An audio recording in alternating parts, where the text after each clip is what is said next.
তাই বলে আমার দেশে প্রচলিত একটা বিধান হলো এই, বাবা যখন তার মেয়েটাকে বিবাহ দিল, বিবাহ দেওয়ার পরে মেয়ে তার শ্বশুর বাড়িতে চলে গেল, স্বামীর বাড়িতে ঘর সংসার করে।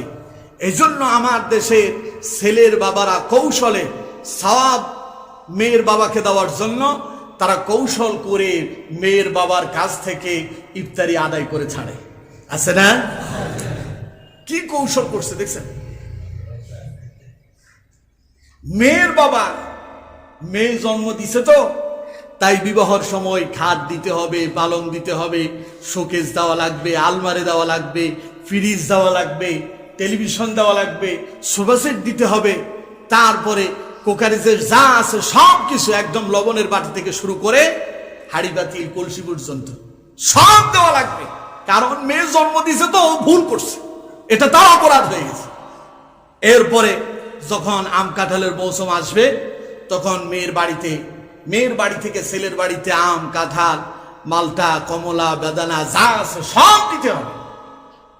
এরপরেও যখন একটু কম হয়, দেওয়ার দরকার ছিল কাঁঠাল 100টা কাঁঠাল দেওয়ার দরকার ছিল, দিছে 50টা।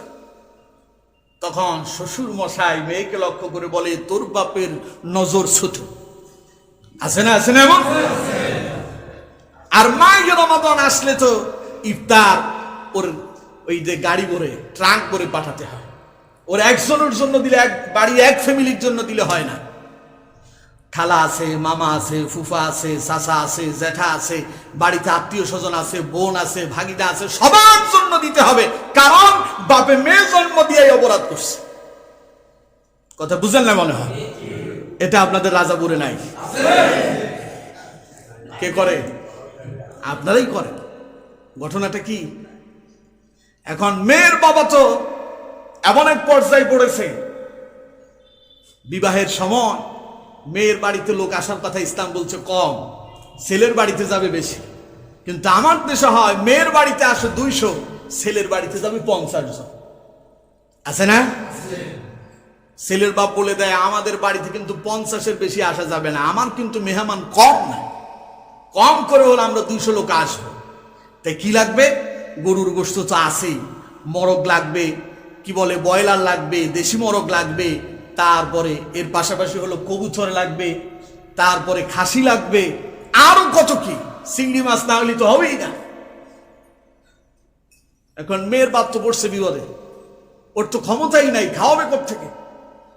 তাই সে সম্মান রক্ষা করার জন্য ব্যাংক থেকে লোন নিয়েছে 2 লক্ষ টাকা।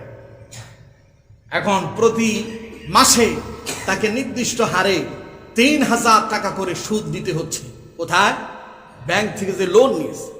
এবার আপনি চিন্তা করে দেখেন, আপনি ছেলের বাপ যে 200 লোক নিয়ে মেয়ের বাড়িতে যে খাওয়া দাওয়া করছেন, যেটা খেয়েছেন ওইটা কি হালাল হয়েছে না হারাম হয়েছে? আপনি মেয়ের বাবাটারে হারাম কাজের দিকে আপনি দাবিত করলেন। এরপরে যত মেহমান নিয়ে আসলেন সব মেহমানকে হারাম খাওয়ালেন। আল্লাহ নবীর হাদিস থেকে প্রমাণিত, ওলামাই কারাম ইজমাউল উম্মাহ করে বলেছেন যে কোন ব্যক্তি যদি হারাম ভক্ষণ করে 40 দিন পর্যন্ত তার ইবাদত আল্লাহর দরবারে মঞ্জুরি হয় না। তা আপনি বাবা হয়ে, ছেলের বাপ হয়েছে, মেয়ের বাড়িতে আইনা এই হারামগুলো খাওয়ালেন, কারণটা কি আপনার? এইগুলো খাবারের কথা আসলো মাহে রমাদান, ওই যে কইলাম সবার জন্য দিতে হবে। বেচারা করবেটা কি? ও তো নিজেই ইফতার কেনার ক্ষমতা নেই, তাই সে আবার ব্যাংক থেকে লোন নিয়েছে। তো এখন ব্যাংক থেকে লোন নিয়ে যে ইফতার যে আপনার বাড়িতে পাঠালো, আপনি আপনার বোনের বাড়িতে দিলেন, ভাইয়ের ঘরে পাঠালেন, তারপরে আপনি খালার বাড়িতে দিলেন, আত্মীয় স্বজনের বাড়ি যে পাঠালেন, সবাই যে ইফতারটা খেলো, এটা কি হালাল খেলো না হারাম খেলো? ঘটনাটা কি? রমজান আসার আগে পাশে যদি কোনো মেয়ের বাবার বাড়ি থেকে কোনো ইফতারি আসে, তো আশেপাশে যদি কোনো মেয়ের বিবাহ হয়, নতুন বিবাহ, তো ওদের শ্বশুর শাশুড়িরা বলে, কিরে চোখে দেখিস না, তোর বাবা মা কি জানে না? আমার ভাইয়েরা, সুতরাং এই কাজ কি করা যাবে? জোরে বলেন, যাবে? এগুলো করছেন তো রোজা আপনার বরবাদ হয়ে গেছে। হ্যাঁ, মেয়ের বাবা যদি ইচ্ছাকৃত খুশি মনে আপনার জন্য কিছু পাঠায় তা ভিন্ন কথা, আপনি আপনার ভাইয়ের জন্য, ওই যে আমি বললাম গত জুমাতে, আপনি যখন ইফতার কিনবেন নিজের জন্য, আপনার প্রতিবেশীর জন্য কেনেন। প্রত্যেকে যদি একজনের জন্য যদি ইফতারের ব্যবস্থা করে দেয়, আমার মনে হয় বাংলাদেশে এমন কোন লোক থাকবে না যে ইফতার করা ছাড়া তাকে মাহে রমাদানের দিন অতিবাহিত করতে হবে। এরকম একজন খুঁজে পাওয়া যাবে না। এলাকাতে কয়জন আছে একটা লিস্ট করে ফেলেন, কতজন আছে ইফতার কিনতে পারে না। বেশি হলো নাহলে 50 জনই হবে। আপনাদের এই এলাকার কথা বলছি, সমাজের কথা বলছি। 50 জন খুঁজে পাওয়া যাবে না, যাবে?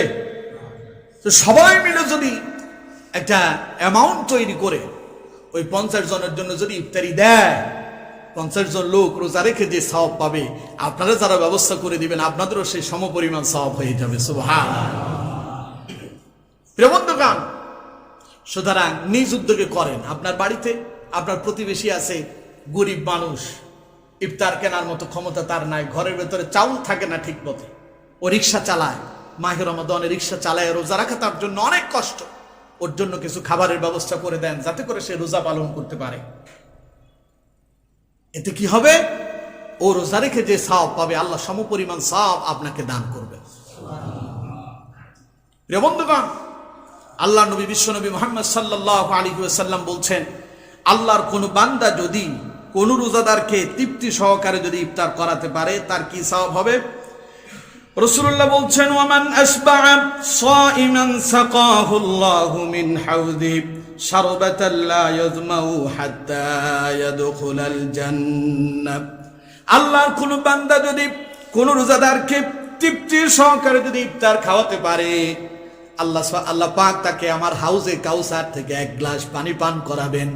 হাসরের ময়দানে সমস্ত মানুষগুলো যখন পানির জন্য পিপাসিত হয়ে যাবে, পানি পানি বলে সবাই যখন দৌড়াতে থাকবে, আল্লাহ পাক ওই ব্যক্তিকে আমার হাউজে কাউসার থেকে 1 গ্লাস পানি পান করাবেন।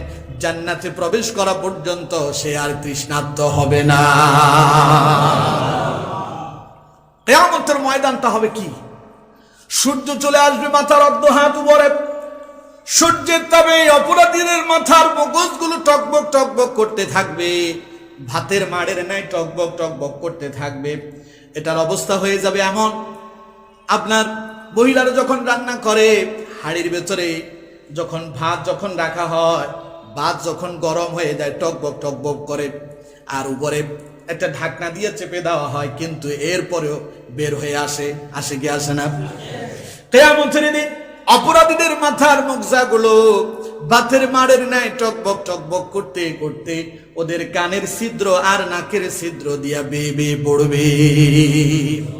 আপনি যদি একজন রোজাদারকে তৃপ্তি সহকারে যদি ইফতার করাতে পারেন, কিয়ামতের দিন আল্লাহ পাক আপনাকে ওই বিশাল মহা মুসিবত থেকে আল্লাহ হেফাজত করবেন। সুবহানাল্লাহ। মাথার অর্ধ হাত উপরে থাকবে সূর্য, কিন্তু আপনার তৃষ্ণা লাগবে না, আপনি ক্লান্ত হবেন না। আল্লাহ আপনাকে সেই যোগ্যতা, সেই অ্যাবিলিটি, সেই শক্তি আল্লাহ আপনাকে দান করবেন। সুবহানাল্লাহ। সুতরাং এই জন্য মাহে রমাদানে আমাদের দায়িত্ব হচ্ছে নিজে যতটুকুন পারি নিজে তো ইফতার করবোই, পাশাপাশি অন্যকে ইফতার করানোর জন্য চেষ্টা করব। আর কোন ছেলের বাবা জোর জবরদস্তি করে মেয়ের বাড়ি থেকে ইফতার গ্রহণ করবেন না। এটা করবেন তো আপনার জীবনটাই বরবাদ হয়ে গেল, আপনার সারা মাসের রোজাই নষ্ট হয়ে গেল। সুতরাং আল্লাহ আমাদেরকে এই কাজগুলো থেকে বিরত করুন, আমরা বলি আমিন। আর রোজাদারকে আমরা যেন ইফতার করাতে পারি, আল্লাহ আমাদেরকে সেই তৌফিক দান করে বলুন আমিন। বাড়িতে সব রোজাদারের জন্য একদিন আপনি ব্যবস্থা করেন। আপনার পুরো বাড়ির ভেতরে ফ্যামিলি আছে, মনে করেন 10টা, একদিন একজনে আপনি 10টা ফ্যামিলির জন্য ইফতারের ব্যবস্থা করে দেন, পরের দিন আরেকজনে করবে। এভাবে করে যদি করতে পারেন, সবাই সেই সওয়াবটা পেয়ে যাবেন।